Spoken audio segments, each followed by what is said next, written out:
This video is a mind map, more or less, of your estate plan. In a series of videos, we will explain trust structure, how your estate plan works, and the overall idea, the mind map, basically. Traditional estate planning, my beef with it is that it contemplates that human life is very short, and the focus has always been historically an estate plan that simply passes title of the assets of the deceased spouse to the surviving spouse or another person quickly and efficiently. Does not take into account asset protection in the context of high long-term care costs. And so your estate plan will be set up to branch into one of two different directions depending upon conditions at the trigger event. And of course, the trigger event is when the first spouse dies. And so we will not fund any trust until that trigger event occurs, because we do not know we don't know what assets you will own when the trigger event occurs, when the first death occurs.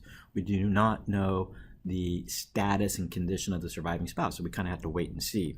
Everything needs to be set up ahead of time, of course, but we want a plan that is flexible but accounts for certain conditions. So this illustration is the structure of your estate plan when the first spouse dies, and we're asking ourselves a critical question.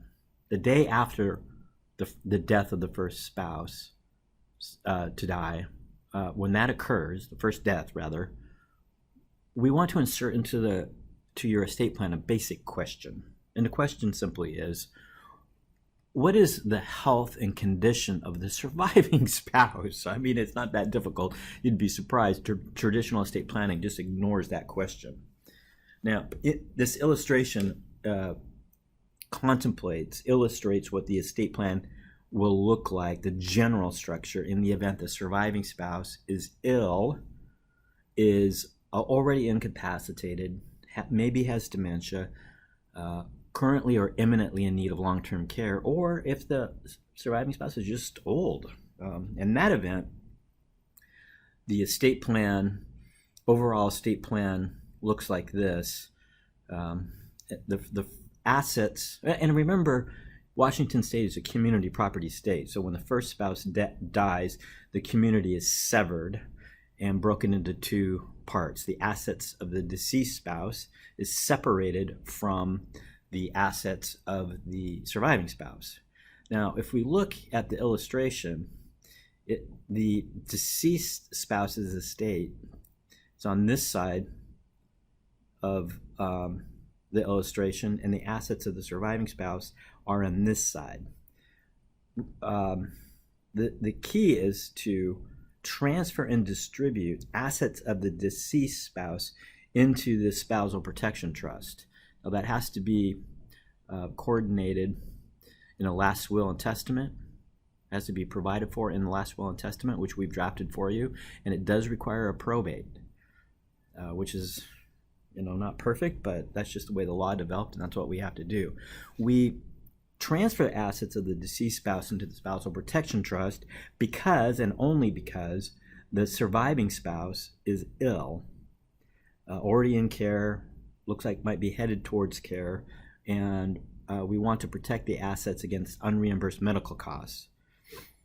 And the Spousal Protection Trust, holding the assets of the deceased spouse, is a great tool because it's an irrevocable trust created at death. It's specifically authorized by Congress, the Medicaid and COPES laws, and it does not count as the assets of the surviving spouse, which is great because the money in the Spousal Protection Trust cannot be liened by Medicaid or COPES.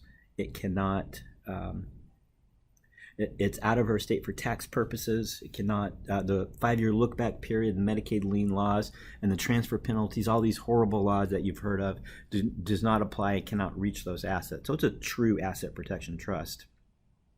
Now, the assets of the surviving spouse are directed in this direction, so that they will pour over into the surviving spouse's revocable living trust.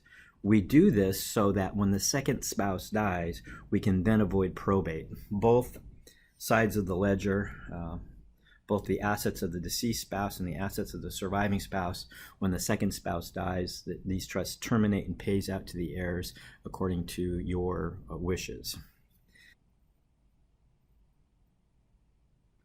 Of course, when the first spouse dies, remember that we asked this question. And what is the health and condition of the surviving spouse? Kind of a critical question. Well, the surviving spouse might be healthy. I mean, in this illustration, not in a wheelchair, young. I mean, we could set this estate plan up and you could be hit by the crosstown bus tomorrow. So in that event, assuming the surviving spouse is not sick, then we're not going to establish a spousal protection trust. This is just a contingency that is reached, yes or no, at the first death, according to the status and health of the surviving spouse. So if the surviving spouse is not ill,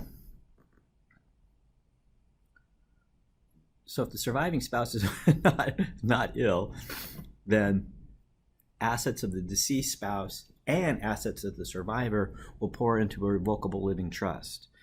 And two subtrusts, we set it up different ways, but typically there's a subtrust that holds the assets of the deceased spouse, and then there's another trust that holds the assets of the survivor. Typically, the surviving spouse is the trustee and has full control of the money. We use the revocable living trust for estate planning purposes to avoid probate. So that concludes this video on the mind map, the basic structure of your estate plan after the trigger event, which is the death of the first spouse.